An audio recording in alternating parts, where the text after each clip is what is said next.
छात्रों की ये वतन वापसी आसान नहीं रही।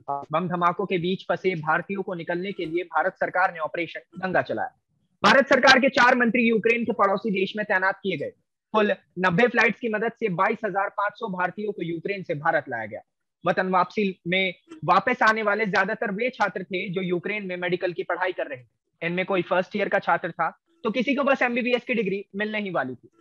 वापस लौटने के 7 महीनों के बाद भी छात्रों के सामने सिर्फ एक ही सवाल है, और वो ये है कि उनकी पढ़ाई का आगे क्या होगा। उस सपने का क्या होगा जो उन्होंने यूक्रेन की मेडिकल यूनिवर्सिटी में दाखिला लेते समय देखा था। और आज इन्हीं सब सवालों के जवाब ढूंढने की हम कोशिश करेंगे। आप देख रहे हैं जनहित टाइम्स, आपके साथ मैं हूं नितिश ठाकुर और यह है जनहित टाइम्स का खास कार्यक्रम खुली किताब। और आज हमारे साथ जो मेहमान जुड़े हैं उनमें डॉक्टर मनीषा त्यागी जी हैं जो आईएमए की पूर्व प्रेसिडेंट रह चुकी है। साथ ही हमारे साथ शाहनवाज खान है जो स्टूडेंट रह चुके हैं यूक्रेन में, डॉक्टरेट की उन्होंने भी पढ़ाई किया था और अभी वो इन्हीं सवालों के बीच फंसे हुए हैं। साथ ही हमारे साथ विवेक रस्तोगी जी हैं जिनकी पुत्री या फिर पुत्र डॉक्टरेट की पढ़ाई कर रही थी यूक्रेन में। हाँ, पुत्र उनका यूक्रेन में डॉक्टरेट की पढ़ाई कर रहा था। तो इन सभी के हिस्से के जवाब आपके सामने रखे जाएंगे। तो सबसे पहले मैम मैं आप ही के पास आना चाहूंगा। मैम मेरा आपसे सबसे पहला सवाल यही रहेगा कि केंद्र सरकार कह रही है कि सस्ती पढ़ाई के कारण या फिर बच्चों के कम अंक आने के कारण बच्चे यूक्रेन चले जाते हैं, और अब अगर वो वहां पे वॉर हो गया है तो अब उन्हें वापस इंडिया में एडमिशन नहीं दिया जा सकता है। इसके ऊपर आप क्या कहेंगे? देखिए, ये बहुत ही सेंसिटिव सवाल है और थोड़ा इसका वो प्रैक्टिकल तरीके से भी इसका अप्रोच लेना पड़ेगा, क्योंकि सबसे पहले हमें एक प्रक्रिया ये जाननी पड़ेगी कि हमें मेडिकल में सिलेक्शन कैसे मिलता है। जो हमारे हिंदुस्तान में जो है वो एक नीट एग्जाम होता है, नीट के एग्जाम के थ्रू सिलेक्शन होता है, जिसमें जो बच्चे नीट क्वालिफाई कर लेते हैं उसमें सरकारी स्कूलों में, जो सरकारी गवर्नमेंट मेडिकल कॉलेजेस हैं उनमें मिलता है, और फिर जो थोड़ा बहुत कम अंक किसी वजह से प्राप्त करते हैं उनको फिर प्राइवेट कॉलेजेस हैं आजकल तो जिनमें फीस थोड़ी होती है, और कुछ बच्चे बाहर भी जाके पढ़ते हैं। तो हमें ये देखना होगा कि जो बच्चे अब, क्योंकि समस्या आ गई है, क्योंकि अब भविष्य के बारे में भी सोचना है। अगर जिन्होंने नीट क्वालिफाई किया है, अगर आप पहले तो मैं देखें कि यूक्रेन से जो बच्चे वापस आ रहे हैं कि अगर उन्होंने नीट के क्वालिफायर भी हैं तो उनको उस हिसाब से जितनी पढ़ाई, जैसे अगर वो फर्स्ट ईयर में थे या सेकेंड ईयर में थे, तो उन बच्चों को यहाँ के मैं तो ये गवर्नमेंट कॉलेज में तो शायद पॉसिबल नहीं होगा, और ये उन बच्चों के साथ भी थोड़ा सा सही नहीं होगा जो उन्होंने गवर्नमेंट कॉलेज क्वालिफाई करके लिया है, क्योंकि वो बहुत ऊपर के रैंक पे आते हैं। तो भी हम प्राइवेट कॉलेज में कुछ ऐसी सीट बढ़ा सकते हैं जिनको सरकार थोड़ा सा मदद दे, और सीट अगर सपोज 150 है तो हम उनको 20-30 सीट हर कॉलेजेस में बढ़ा के उन बच्चों को वहां हम एडजस्ट कर सकते हैं। लेकिन मैम प्रॉब्लम इसमें ये भी तो है कि फीस के कारण ही ज्यादातर बच्चे वहां पर यूक्रेन में अपना एडमिशन करवाते हैं, और अगर हम यहाँ के प्राइवेट कॉलेजेस की फीस देखें तो यूक्रेन के हिसाब से काफी ज्यादा है। तो फिर वो बच्चे जो पैसों के कारण ही वहां पर गए थे उनका क्या होगा? बिल्कुल सही बात कही कि थोड़ा यूक्रेन में पैसे थोड़े कम हैं यहाँ के प्राइवेट कॉलेज के हिसाब से, तो उसके लिए गवर्नमेंट को थोड़ा बहुत हेल्प करनी ही पड़ेगी, क्योंकि देखिए बच्चों का भविष्य तो अधर में नहीं किया जा सकता है। जितनी पढ़ाई उन्होंने की है, और कुछ बच्चे का मैंने सुना है कि यूक्रेन से ऑनलाइन पढ़ाई भी अभी चल ही रही है, तो उन बच्चों का उस चीज को भी ध्यान में रख के कि उनकी पिछले अगर 4-6 महीने में उतना हम मान के चले कि वो सेशन उन्होंने कंप्लीट कर लिया है, और उनको यहाँ के प्राइवेट कॉलेज में कुछ सब्सिडाइज वो करके कि गवर्नमेंट की तरफ से थोड़ा सा स्पॉन्सरशिप मिलके, कि हालांकि वो फ्री तो नहीं हो सकती ना, वो गवर्नमेंट सीट के हिसाब से हो सकती, लेकिन कुछ कम पैसों में इनको गवर्नमेंट को थोड़ा पहल करना चाहिए ताकि वो प्राइवेट कॉलेजेस में कर सकेंगे। जी मैं आगे विवेक रस्तोगी जी के पास जाना चाहूंगा, क्योंकि वो खुद एक पिता है तो वो अपने हिस्से के जवाब को आपके सामने रख पाएंगे और अपने हिस्से के सवाल भी पूछ पाएंगे कि आखिर उनके बच्चे का क्या होगा जो वहां पे पढ़ के आया है। तो विवेक रस्तोगी जी मैं आपको समय दूंगा, क्या कहना चाहते हैं? जैसा कि मैम कह रहे हैं कि बच्चे, आप कह रहे हैं कि बच्चे फीस की वजह से वहां जाते हैं। बेसिकली इंडिया के अंदर प्राइवेट कॉलेजेस के 20 लाख, 25 लाख, 30 लाख तक फीस है पर ईयर, जो एक आम आदमी एक सेकंड समय दीजिएगा। मनीषा मैम आप अपना वीडियो ऑन कर लीजिए प्लीज, और माइक भी ऑन करके रखिएगा। जी हाँ, अब आप अपना जिसमें सवाल कि पूछ सकते हैं। हाँ, जिसमें कि बच्चे पेरेंट्स जो हैं, जो बच्चे वहां पढ़ रहे हैं, वो किस लिए गए? वो वहां पे 20 लाख, इंडिया के अंदर 20 लाख, 30 लाख, 21.5 लाख। मैं बच्चे की काउंसलिंग मैंने अटेंड करी है प्राइवेट कॉलेजेस की, जिसमें वो लोग कहते हैं कि 11,52,000 गवर्नमेंट की फीस है, 3 लाख हॉस्टल की फीस, 3 लाख खाने के आपको देने हैं, फिर उसका मिसलेनियस चार्ज 80,000। ये तो मैं आपको यूपी की बात बता रहा हूँ। अदर स्टेट्स में इससे भी ज्यादा है, जैसे DY Patil, near about 25 lakhs, 30 lakhs। ठीक है, तो हर आम आदमी इसको अफोर्ड नहीं कर सकता, प्राइवेट में फेस करना पड़ता है। कि अगर यूक्रेन के अंदर वो बच्चे जाते हैं, और यूक्रेन वाले बच्चों का जो एडमिशन लेते हैं वो नीट क्वालिफाई के नाम से के बाद ही लेते हैं, ऐसा नहीं है कि वो हर बच्चे को ले देते। जब हमारी NMC कहती है कि आपको क्वालिफाइंग मार्क्स इतने होने चाहिए, वो लास्ट में कट ऑफ देती है, उसके पहले के जो बच्चे हैं वो बच्चे वहां जाते हैं। ठीक है, जो नीट क्वालिफाई है, वो जो बच्चे नीट क्वालिफाई नहीं है वो वहां पे नहीं लेते हैं उनको। ठीक जी है, और मेरा बच्चा गया, मुझे पता है इस चीज का। ठीक है, हमारे बच्चों का इंडिया में, मैं कह रहा हूँ कि मत एकोमोडेट करो, लेकिन बच्चों को कम से कम, यूक्रेनियन यूनिवर्सिटी है जिसमें मेरा बेटा पढ़ता है, इवानो फ्रैंकोस नेशनल मेडिकल, वहां के जो रेक्टर हैं, जो इंटरनेशनल एजुकेशन देखते हैं, उन्होंने अभी लाइव हमारे साथ जूम मीटिंग की है, और उन्होंने कहा कि हम इंडिया के अंदर आपके यहाँ मोबिलिटी क्लासेस प्रोग्राम करना चाहते हैं, चाहे वो फर्स्ट ईयर का, second year, third year, fourth year. हमारा टाई अप चल रहा है, इंडिया के कॉलेजेस से बात चल रही है। लेकिन इंडिया के अंदर NMC बॉडी बैठी है, इसने पहले तो एक लेटर निकाला 6 सितंबर को, जिसके अंदर उन्होंने ये कहा कि इंडिया के में जो मोबिलिटी क्लासेस बच्चे हैं वो ग्लोबली कर सकते हैं डिफरेंट कंट्रीज में। क्या इंडिया ग्लोबल कंट्री में नहीं आता? पहली चीज, ग्लोबली इंडिया नहीं आता, ग्लोब में नहीं है क्या इंडिया वर्ल्ड के नक्शे में? पहली चीज। और उसमें यह कहा कि हमने विद द कंसल्टेशन ऑफ ये मिनिस्ट्री ऑफ एक्सटर्नल अफेयर से उन्होंने करके इन्होंने मैसेज दे दिया ये, ठीक है, लेटर इशू कर दिया। उसके बाद इन्होंने बाद में एक, उनको पता चला कि कोर्ट में बच्चे गए हुए हैं, फिर उसके बाद इन्होंने 15 सितंबर को एक लेटर दे दिया। उसमें उन्होंने खाली यूरोप के कंट्रीज दे दिए, वो सारे कंट्रीज है जैसे पोलैंड, हंगरी, रोमानिया, ये सारे के सारे कंट्रीज और जोन में आ रहे हैं। बेलारूस दिया इन्होंने। ठीक है, क्या एशिया के अंदर ऐसा कोई भी कॉलेज नहीं है जो ये नहीं दे सकते?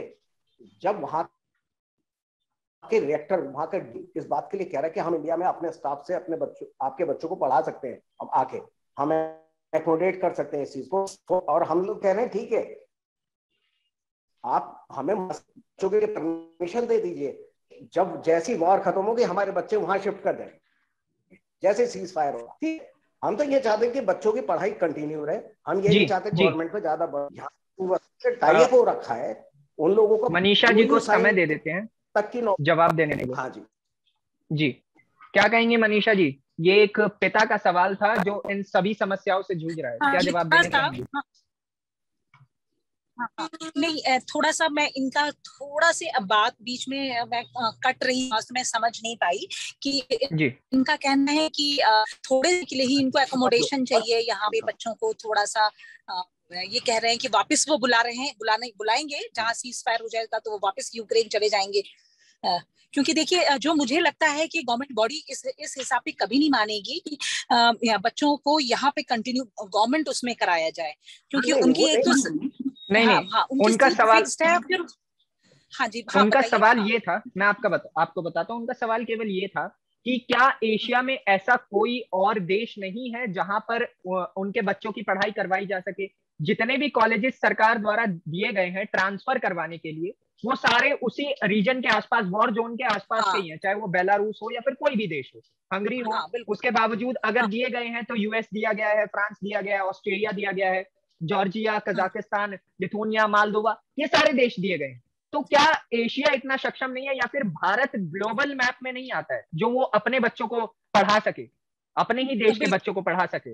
और या नहीं तो उनका दूसरा सवाल ये भी है कि जब वहां के जो टीचर्स हैं वो यहाँ आकर पढ़ाने के लिए तैयार है, और यहाँ के बच्चे वहां के आए हुए टीचर्स से पढ़ने के लिए तैयार है, तो फिर गवर्नमेंट इस बीच में राजी क्यों नहीं हो रही है? बिल्कुल, ये जो इन्होंने ये जो रास्ता बताया, ये वाकई की बजाय हम किसी दूसरी कंट्री में जाके हेल्प मांगे, हमारे उस देश में भी अब इतने डीम्ड यूनिवर्सिटीज, मेडिकल कॉलेज बन चुके हैं कि हमें जरूरत ही नहीं पड़ेगी। जितनी हमारे एक यूपी में होगा, बेलारूस में उससे ज्यादा मेडिकल कॉलेज थोड़ी हो जाएंगे। कितना छोटा सा वो है। यूपी में जितने मेडिकल कॉलेज हैं, आप गवर्नमेंट की छोड़ दीजिए, गवर्नमेंट तो गिनती के होते हैं, लेकिन जितने प्राइवेट मेडिकल कॉलेज यूपी में है, इवन कर्नाटका में है, उससे ज्यादा थोड़ी होंगे बेलारूस में। तो हम आज की तारीख में हिंदुस्तान अगर बेलारूस और पोलैंड और हंगरी की को सोचे, मुझे तो लगता है वो हमारे बराबर भी नहीं है। और इवन हम किसी एशियन कंट्री को भी हमको नहीं देखना चाहिए कि हम अपने एशियन कंट्री जस्ट बिकॉज कि वो हमारा नेबरिंग कंट्री है या आसपास आना जाना आसान है, तो इसलिए इससे बेहतर ये होगा कि हम बच्चों को यही शिक्षा दें, क्योंकि मुझे लगता है मेडिकल के एजुकेशन हमारे यहाँ ज्यादा बेहतर है। तो इस चीज पे ये बहुत अच्छा मुद्दा है बहस का, और सरकार को अपनी तरफ वो करने के लिए कि हम इस चीज पर ज्यादा ध्यान दें, के बजाय बच्चों को वहां भेजने के हम अपने ही देश में मैं खुद इस बात की पक्षधर हूं कि इन बच्चों को सब्सिडी गवर्नमेंट कुछ, भाई देखिए बच्चों का भविष्य इसमें बच्चे कहीं नहीं आते बीच में। जिन बच्चों की पढ़ाई अधर में लटक गई, चाहे कुछ भी रीजन रहे, इसमें बच्चों का कोई दोष नहीं है जी। कुछ, और वो चाहे अपने मैं कह रही हूँ ही स्टडी हिंदुस्तान के में भी लिए अगर कुछ होता है तो भी इसमें बच्चों का कोई दोष नहीं है। दूसरे देश में क्या हो रहा है उससे हमारे हिंदुस्तानी बच्चे क्यों फर्क, उन पे क्यों इफेक्ट है। तो भाई जिम्मेदारी तो है। और ये भी मैं मानती हूँ कि अगर इनको गवर्नमेंट, ये मुझे पता है कि गवर्नमेंट कॉलेज में मिलना मुश्किल है, लेकिन प्राइवेट कॉलेजेस में इनके लिए फॉर द टाइम बिंग मैं ये मान के चलती हूँ कि हो सकता है 1-2 साल में सब ठीक हो जाए, और नहीं भी ठीक होता है, अगर उनको आगे भी रहना पड़ता है तो इनके लिए कुछ सब्सिडाइज रेट में या कुछ भी करके इनको जितनी पढ़ाई वहां की हो उसको काउंट करके यहाँ पे बिल्कुल कंप्लीट करवाई जाए। ये भाई इसमें बच्चों की हाथ बाढ़ नहीं। बिल्कुल। और अब चूंकि बात बच्चों की हो रही है, स्टूडेंट्स की हो रही है, तो मैं शाहनवाज के पास जाना चाहूंगा, क्योंकि ये खुद वहां पे पढ़ रहे हैं, तो इनके ऊपर जो आप बीती है ये खुद ही बयां कर सकते हैं। तो शाहनवाज, आप अपनी बात को रखिए प्लीज, अपना माइक ऑन कर लीजिए। हेलो मैम जी, आप सुन पा रहे हैं मेरे? जी सुनाई दे रहा है। हाँ, तो जैसे सर ने अभी बोला था, विवेक सर ने, वो बिल्कुल सही था और यही होना चाहिए, क्योंकि मोबिलिटी प्रोग्राम के लिए एनएमसी ने अभी जो नया लेटर आया था लास्ट टाइम, तो वो मोबिलिटी प्रोग्राम के लिए तो बोल दिया है, लेकिन इंडिया में उनका कुछ नहीं है। वो और देशों में बोल रहे हैं, और वहां पर भी यही चीज दिक्कतें चल रही हैं, और पहले भी कई बार ये चीजें हुई है वहां पर। तो क्या ये सेफ रहेगा वहां पे हमें जाना? क्योंकि अगर हम वहां पे जाते हैं, उसके बाद भी सेम चीज अगर हमें ये फेस करनी पड़ी, तब जैसे सर बोल रहे हैं जॉर्जिया में भी ये चीज हो रही है, और यहाँ अर्मेनिया है, अर्मेनिया का अजरबैजान से चल रहा है। Yes sir. जी, हम आपके पास आते हैं, कहिए विवेक जी। हाँ जी, देखिए मैं कह रहा हूँ गवर्नमेंट से सिर्फ इतना चाहते हैं कि फर्स्ट ईयर से लेके फाइनल ईयर तक के बच्चे जिनको डिग्री मिलनी है, इंटर्नशिप करनी है, उनको सिर्फ मोबिलिटी क्लासेस के लिए लागू कर दें। इसमें कंडीशन कि आप बेटर जाओ, वहां मॉल कहीं और मॉल चले जाओ। भाई सीधी सी बात ये, आप मिसाइल आपसे पूछ के नहीं आएगी कि कहाँ जा रही है, ठीक है, मिसाइल फायर भी हो सकता है। मैं इसी डिपार्टमेंट में, आर्मी डिपार्टमेंट से बिलोंग करता हूँ, मुझको ये पता है अभी आफ्टर इफेक्ट क्या है। वहां पे रशिया ने वहां से गैस सप्लाई बंद कर दिया, ठंड बच्चे वहां मरेंगे क्या? पूरे यूरोप की गैस लाइन उसने बंद कर दी। इस जिलों में आपका यूक्रेन से आपका वीट वगैरह कुछ भी एक्सपोर्ट नहीं हो पा रहा अदर कंट्रीज के लिए, मतलब यूरोपियन कंट्रीज के लिए। वहां पे हर चीज के प्राइस डबल हो रहे हैं, तो बच्चे कैसे वहां सरवाइव करेंगे और पेरेंट्स कैसे उनका खर्चा उठाएंगे? जी, मनीषा जी के पास जाएंगे हम। मनीषा जी, मैं चाहता हूं कि मोबिलिटी क्लासेस के लिए गवर्नमेंट अलाउ करे। जी, कोई दिक्कत नहीं, कंट्री आके यूक्रेन की यूनिवर्सिटी यहाँ के टाई अप कर रही है, इनको क्या दिक्कत है गवर्नमेंट को, खासकर एनएमसी को। एनएमसी का तो मुझे डर रहा पता है, किसी भी कॉलेज को एफिलिएशन देना है तो उसके लिए उनकी डिमांड रहती है। एनएमसी का सीधा सीधा फंडा है, बिना डिमांड के आपको एफिलिएशन मिलने कहीं नहीं मेडिकल के लिए, प्राइवेट कॉलेजेस के लिए। और हर साल जी ये उनका वो करते हैं, इंस्पेक्शन करते हैं, जिसमें ये लोग बढ़िया से पैसा चार्ज करते हैं उन लोगों से। जी, अब इसका जवाब मैं मनीषा जी से लेना चाहूंगा। क्या कहना चाहेंगे मनीषा जी? ऑर्डर जरा एक बार मुझे एक सवाल एक बार जरा दोहरा दीजिए जरा इनका। इनका सवाल केवल ये है कि एफिलिएशन के लिए भारत सरकार इतना घबरा क्यों रही है? अगर बच्चों को यहाँ पे एफिलिएट किया जा सकता है तो फिर भारत सरकार को इतना डर क्यों है, इतना खौफ किस बात का है? हाँ, जो भारत सरकार को जो डर है, ये जो बात उन्होंने कही कि जो अगर जहां भी अगर फीस स्ट्रक्चर, जहां आप मान के चलिए कि फीस स्ट्रक्चर अगर यहाँ इतना ज्यादा है, उसके पीछे कितना पैसा इन्वॉल्व होगा। मेन बात यह है कि इस वजह से भारत सरकार जो है इन बच्चों को इतनी आसानी से यहाँ नहीं एकोमोडेट कर पा रही है या नहीं करना चाह रही है। जी, अगर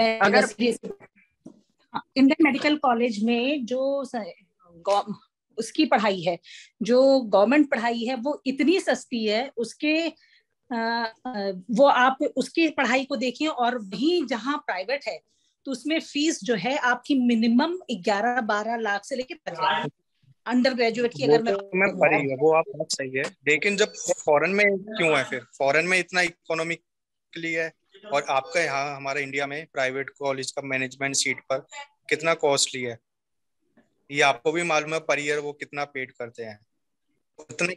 हाँ बिल्कुल, मैं यही कह रही हूँ है ना। जब जो सीट काल में ये बात लागू भी हो जाए कि 50% जो प्राइवेट सीट है उसको गवर्नमेंट लेना चाह रही है। आपने सुना होगा कि ये भी बहुत जल्दी आने वाला है, 1-2 सालों में, कि 50% सीट को अब गवर्नमेंट भरेगी कम पैसों में। तो जी, लेकिन मैम एटलीस्ट है तो कुछ सीट। हाँ बोलिए मैम। मेरा एक क्वेश्चन ये था, विवेक जी एक मिनट, मेरा एक क्वेश्चन ये था कि एटलीस्ट क्या इंडियन गवर्नमेंट इंफ्रा भी अवेलेबल नहीं करवा सकती यूक्रेन से आए टीचर्स के लिए कि वो अपने बच्चों को पढ़ा सके? एटलीस्ट इतना तो हो सकता है ना। या फिर मतलब केवल विदेशों में ही? वैसे तो मोदी जी और भारतीय जनता पार्टी डंका बजा रही थी कि जो वहां पे हमने भारत का झंडा लगाया तो हमने बहुत कैजुअली बॉर्डर क्रॉस कर लिया। लेकिन आज के समय में क्या हाँ, और मतलब ढंग से प्रोपेगेंडा फैलाया गया था, लेकिन आज के समय में अगर स्टूडेंट्स को इतनी प्रॉब्लम झेलनी पड़ रही है तो उसके पीछे भी तो बीजेपी गवर्नमेंट है, और वो क्यों इंफ्रा भी एटलीस्ट अवेलेबल नहीं करवा पा रही है? गवर्नमेंट और ये दोनों ये रिस्पॉन्सिबल है। जी उसका हम मुझे जो डॉक्यूमेंट है वो मुझको करिए, और जो सेकंड वाले किए हैं उसमें आपने कंसल्ट किया नहीं किया मिनिस्ट्री ऑफ एक्सटर्नल अफेयर को? हो सकता है ये मिसगाइड कर रहा हूँ मिनिस्ट्री ऑफ एक्सटर्नल अफेयर को, एनएमसी वाले।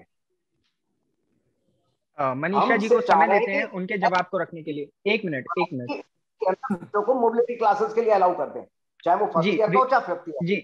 जी विवेक जी एक मिनट, अब मनीषा जी को जवाब देने के लिए समय दे देते हैं।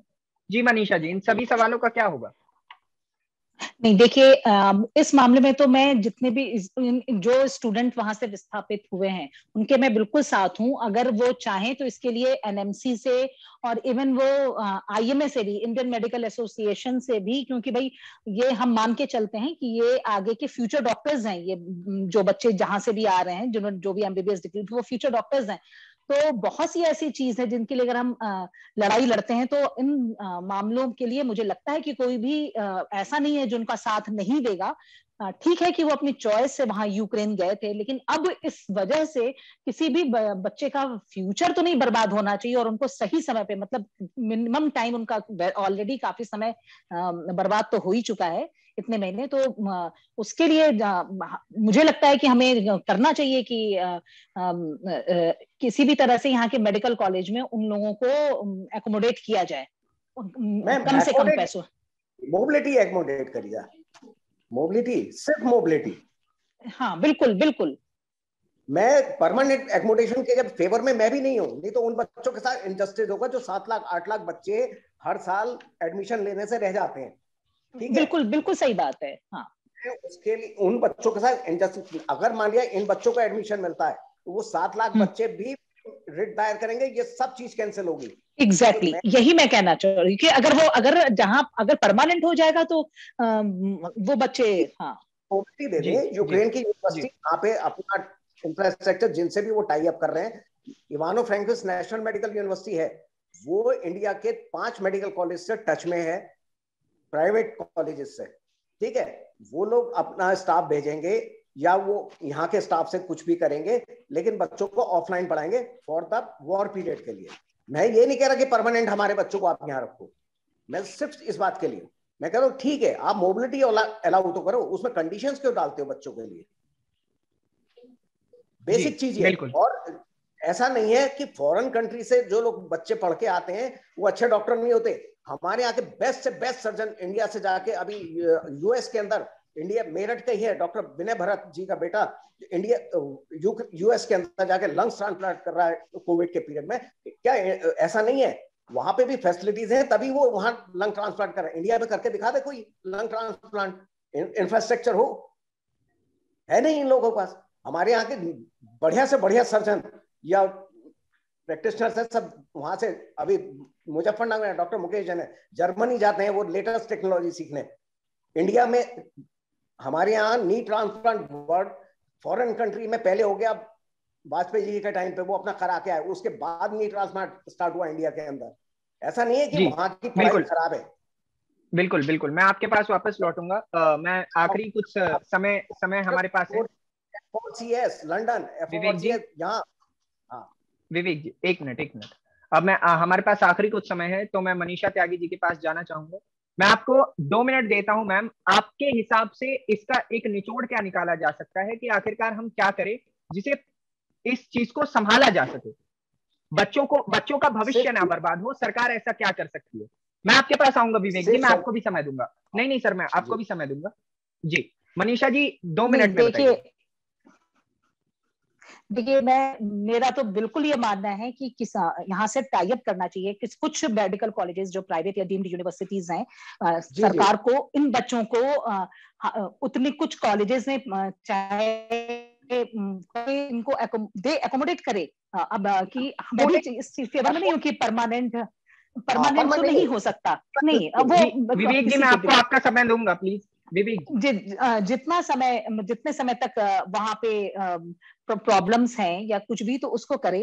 और वाकई वहां से अगर लोग आने को तैयार हैं और उनको कंटिन्यू करने को तैयार है पढ़ाई, तो इसमें मेरे ख्याल से गवर्नमेंट को बिल्कुल भी आगे बढ़ के ये सब काम करना चाहिए। क्योंकि मुझे लगता है कि ये भविष्य की बात है, ये बहुत सारे बच्चों के भविष्य की बात है। जब आप वहां से बच्चों को सुरक्षित ले आए हैं तो उनका भविष्य भी तो हमें ही देखना है ना। बिल्कुल जी, धन्यवाद। मैं शाहनवाज, मैं आपको आपका 2 मिनट देना चाहूंगा। आप क्या कहना चाहते हैं कि आपके साथ नाइंसाफी ना हो तो उसके लिए क्या चीजें की जा सकती हैं जो संभाला जा सके आपके करियर को गवर्नमेंट द्वारा? गवर्नमेंट यही है, गवर्नमेंट सपोर्ट करे हमारी यूनिवर्सिटी को और उनसे टाई अप करे और इंडिया में मोबिलिटी प्रोग्राम स्टार्ट कराए। जी यही सबसे बेस्ट है, क्योंकि एनएमसी ऑनलाइन अप्रूव कर नहीं रही है, तो एक यही ऑप्शन है कि ट्रांसफर से बचा जा सकता है। ट्रांसफर लेने में भी काफी दिक्कतें हैं, ट्रांसक्रिप्ट नहीं दे रही है वहाँ की यूनिवर्सिटी आसानी से। तो उसके बाद सेकंड दूसरी जगह पे हम जाएंगे, सब कुछ नया। और सबसे ज्यादा दिक्कत 5th 6th और 4th ईयर वालों को है, क्योंकि उनका बिल्कुल लास्ट पीक चल रहा है। उसके बाद यहाँ पे आके हमें FMG और नेक्स्ट भी देना होता है। तो हमारा जो पीक टाइम है वो तो ट्रांसफर लेने में और इन सब चीजों में लग जाएगा। जी ठीक है, धन्यवाद शाहनवाज। अब मैं विवेक जी आपके पास जाऊंगा और आप क्या कहना चाहते हैं कि आपके बच्चे के भविष्य को कैसे संभाला जा सकते हैं, क्या कहना चाहेंगे? हमारे यहाँ के इंडिया के जितने भी बच्चे, मेरा बच्चा क्या है, इंडिया के जितने बच्चे फॉरेन कंट्री में पढ़ रहे हैं उनके लिए मोबिलिटी क्लासेस सिर्फ स्टार्ट कर दें और अलाउ कर दें इंडिया के अंदर। जिस तरीके से उन्होंने यूरोपियन कंट्री को अलाउ किया, इंडिया की कंट्री को भी अलाउ करें और एशिया के कंट्रीज को भी अलाउ करें। क्योंकि ऐसा नहीं है कि यूक्रेन की जितनी भी यूनिवर्सिटी सारी इंडिया में आ सकती हैं, वो एशिया के अंदर कहीं और भी, जैसे नेपाल है वहां जा सकते हैं, इंडिया में और भी कंट्रीज हैं वहां जा सकते हैं वो लोग। ऐसा नहीं है कि कुछ है यूनिवर्सिटी जो इंडिया में आ सकती है, मोबिलिटी अलाउ करने क्या दिक्कत है इनको। हम ये तो ना कह रहे हैं हमारे बच्चों को आप परमानेंट यहाँ रखो, हम कह रहे हैं वॉर पीरियड तक के लिए। क्या इनके घर में बच्चे नहीं है? पहली चीज इनके घर में बनेंगे, ये बेसिक चीज ये है। उससे पहले तो हमने कहा ही नहीं हमारे बच्चे पढ़ ही रहे थे वहां पे। ठीक है ना। हमने तो ये नहीं कहा कि हमारे बच्चों को करो। और फिर सीधी सी बात है, फीस स्ट्रक्चर इन्होंने, गवर्नमेंट ने 22 लाख 23 लाख रख रखा है, तो बच्चे कहाँ से अफोर्ड करेंगे, कहाँ से पेरेंट्स करेंगे? जिन पेरेंट्स की सैलरी ही 20 लाख रुपए पर ईयर है, उसमें इनकम टैक्स कटने के बाद भी किसी के पास 17-18 लाख बचते हैं, वो अपने बच्चों को कैसे पढ़ा रहा है हमें पता है। मैं कैसे पढ़ा रहा हूँ मुझे पता है, मैं अपने बच्चे को। जी बिल्कुल और बिल्कुल पेरेंट्स का बिल्कुल मुझे पता है, लोग हैं जो लोन लेके बच्चे गए हुए हैं। जी बिल्कुल। एनएमसी में तो फरमान क्या कि ये है, हम आपकी बातों को समझ रहे हैं। मोबिलिटी। ठीक है, धन्यवाद विवेक जी। अब आखिर में अंतकाल सबका कहना यही है, चाहे वो छात्र हो या फिर आईएमए की पूर्व प्रेसिडेंट हो और या फिर छात्र के पिता हो, उन सबका कहना केवल ये है कि एटलीस्ट मोबिलिटी अलाउ कर दी जाए, जिससे कि वहां के बच्चों का भविष्य सुधर सकता है। और साथ में एक नसीहत सरकार के लिए और है कि एटलीस्ट भारत में इंफ्रास्ट्रक्चर को बढ़ावा दिया जाए, जिससे कि यहाँ के बच्चे भी दूसरे देश में जाने के लिए मजबूर ना हो। और एक और बड़ी बात यह है कि क्या केवल भारत में अमीर के बच्चे ही डॉक्टर बन सकते हैं? एटलीस्ट गरीबों के लिए भी, जिनके बच्चे नहीं फाइनेंशियली इतने संभाल सकते हैं खुद को, तो उनके लिए क्या है? तो ये सारी चीजें सरकार को देखनी चाहिए। देश ऐसे ही आगे नहीं बढ़ता है, उसके लिए सबसे बड़ा जो खंभा होता है, लोकतंत्र के 4 खंभे हैं, लेकिन देश के जो 4 खंभे होंगे, उनमें से मेरे हिसाब से जो सबसे मजबूत खंभा होगा वो शिक्षा होगी, और उसी शिक्षा को संभालना चाहिए भारत सरकार द्वारा। तो आज के लिए बस इतना ही, और ऐसे ही निष्कर्ष भरे प्रोग्राम को देखने के लिए जने टाइम्स को सब्सक्राइब कीजिए। धन्यवाद।